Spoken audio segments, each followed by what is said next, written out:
విధాత TV ప్రేక్షకులకి నమస్కారం.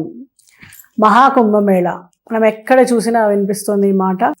హిందూ సనాతన ధర్మంలో మహాకుంభమేళకు ఎంతో ప్రాధాన్యత ఉంటుంది. ఈ కుంభమేళాల్లో పాల్గొనేందుకు ప్రపంచం నలుమూలల నుంచి కూడా లక్షలాది సంఖ్యలో భక్తులు తరలి వస్తూ ఉంటారు.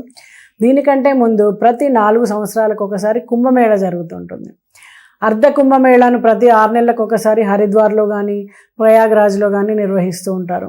పూర్ణ కుంభమేళ మాత్రం ప్రతి 12 సంవత్సరాలకు ఒకసారి ప్రయాగ్రాజ్, హరిద్వార్, ఉజ్జయిని, నాసిక్లో నిర్వహిస్తూ ఉంటారు. మరి ఇంతకుముందు 2013 సంవత్సరంలో ప్రయాగ్రాజ్లో మహాకుంభమేళ నిర్వహించారు. మళ్ళీ ఇప్పుడు జనవరి 13, 2025 నుంచి ఫిబ్రవరి 26, 2025 వరకు కూడా మహాకుంభమేళ నిర్వహించబోతున్నారు. మరి జ్యోతిషాస్త్రం ప్రకారము సూర్యుడు మకరంలోకి ప్రవేశించినప్పుడు మహాకుంభం ప్రారంభమవుతుంది. హిందూ మత విశ్వాసాల ప్రకారము మకర సంక్రాంతి పండుగ నుంచే కుంభస్నానం ప్రారంభమవుతూ ఉంటుంది.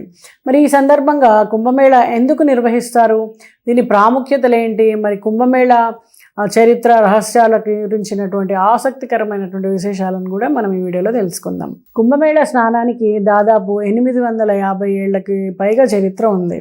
దీన్ని ఆదిశంకరాచార్యులు ప్రారంభించినట్లు చరిత్ర ద్వారా మనకు తెలుస్తుంది. పురాణాల ప్రకారము సాగరబంధనం ప్రారంభమైనప్పటికీ నుంచి కుంభం నిర్వహించినట్లు చెప్తూ ఉంటారు. మరి దీన్ని గుప్తుల కాలం నుంచి కూడా ప్రారంభించినట్లు కొంతమంది చెప్తూ ఉంటారు. అందుకు చక్రవర్తి హర్షవర్ధన్ దగ్గర కొన్ని ఆధారాలను మనం చూసాం.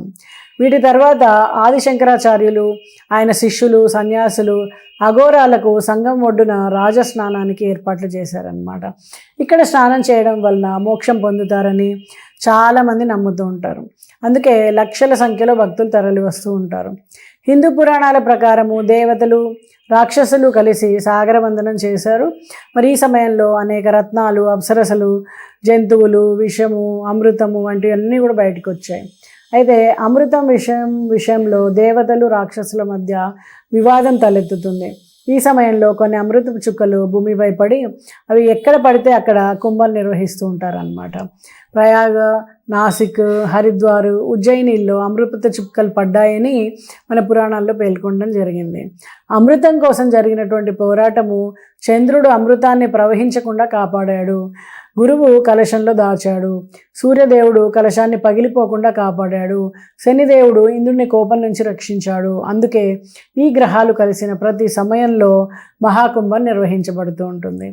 ఎందుకంటే ఈ గ్రహాల కలయిక వేళ అమృత పాత్ర రక్షించబడింది. ఆ తర్వాత దేవతలందరూ కూడా శ్రీ విష్ణుమూర్తి సాయంతో అమృతాన్ని సేవించి ఆ మహాకుంభమేళ వేళ చేసేటువంటి స్నానాన్ని రాజస్నానంగా పరిగణిస్తూ ఉంటాం. మరి ఈ సమయంలో నదులో నీరు అమృతంతో కూడినటువంటి సమానమైన లక్షణాలను కలిగి ఉంటుందని మనం నమ్ముతూ ఉంటాం. అంతేకాదు సకల దేవతల అనుగ్రహం కూడా లభిస్తుందని నమ్ముతాం. ముఖ్యంగా ప్రయాగ్రాజ్లో రాజస్నానానికి మతపరమైనటువంటి ప్రాముఖ్యత ఉంది. ఇక్కడ యమున, సరస్వతి, గంగా నదులన్నీ కలుస్తుంటాయి.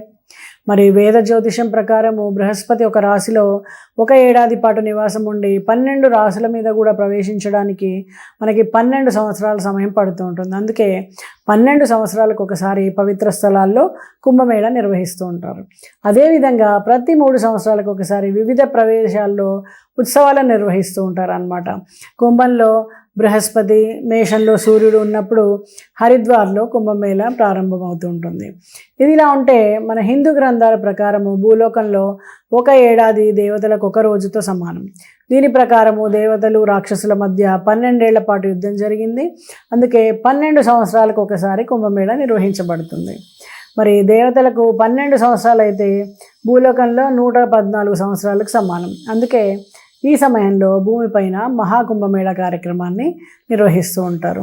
మరి జనవరి 13, 2025 పుష్య పూర్ణిమ, జనవరి 14 మకర సంక్రాంతి, 29 జనవరి మౌని అమావాస్య, 3 ఫిబ్రవరి వసంత పంచమి, 12 ఫిబ్రవరి మాఘ పూర్ణిమ, 26 ఫిబ్రవరి మహాశివరాత్రి రోజున మనకి కుంభమేళ చివర పుణ్యస్థానం ముగుస్తుంది అన్నమాట.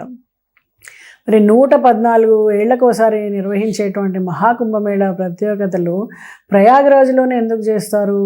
ఉత్తరప్రదేశ్లో ప్రయాగరాజ్లో మనకి కుంభమేళా ప్రారంభమవుతుందని తెలుసుకున్నాం కదా. మరి మొత్తం 45 రోజుల పాటు ఇది జరుగుతుంది. ఇప్పుడు కుంభమేళా మహాకుంభమేళా అంటుంటాం ఎప్పటిలాగా కాకుండా. సాధారణంగా 6 ఏళ్లకు ఒకసారి అర్ధ కుంభమేళా, 12 ఏళ్లకు ఒకసారి కుంభమేళా ఇలా నిర్వహిస్తూ ఉండి 114 ఏళ్లకు ఒకసారి మహాకుంభమేళాని నిర్వహిస్తూ ఉంటారు. సాధారణంగా ఇది కేవలం 4 ప్రాంతాల్లో మాత్రమే నిర్వహిస్తూ ఉంటారు. మనం ఉత్తరప్రదేశ్లో ప్రయాగరాజ్, ఉత్తరాఖండ్లో హరిద్వార్, మధ్యప్రదేశ్లో ఉజ్జయిని, మహారాష్ట్రలో నాసిక్లో. ఎందుకంటే అక్కడ అమృత బిందువులు పడ్డాయి అని అక్కడే చేసుకుంటారు అని చెప్తూ ఉంటాం కదా. సో అందుకనే ఈ ప్రయాగరాజ్లోనే మనం ఈ మహాకుంభమేళా మాత్రం ప్రయాగరాజ్లోనే నిర్వహిస్తూ ఉంటారు. మరి ప్రతి ఒక్కళ్ళు ఈ కుంభమేళాకి వెళ్ళే వాళ్ళు రాజస్నానానికి వెళ్ళండి, కానీ కుటుంబంతో వెళ్ళేటప్పుడు వృద్ధుల్ని కానీ చిన్నపిల్లల్ని కానీ తీసుకెళ్ళేప్పుడు చాలా జాగ్రత్తలు ఉండాలి. అలా తీసుకెళ్లకుండా ఉంటే మంచిది, కానీ గుంపులుగా మాత్రం వెళ్ళండి. ఫ్రెండ్స్తో కానీ రిలేటివ్స్తో కానీ వెళ్ళి జాగ్రత్తలు పాటించి చక్కగా మీ రాజస్నానాన్ని ముగించుకొని శుభ ఫలితాలు పొందుతారని ఆశిస్తూ నమస్తే.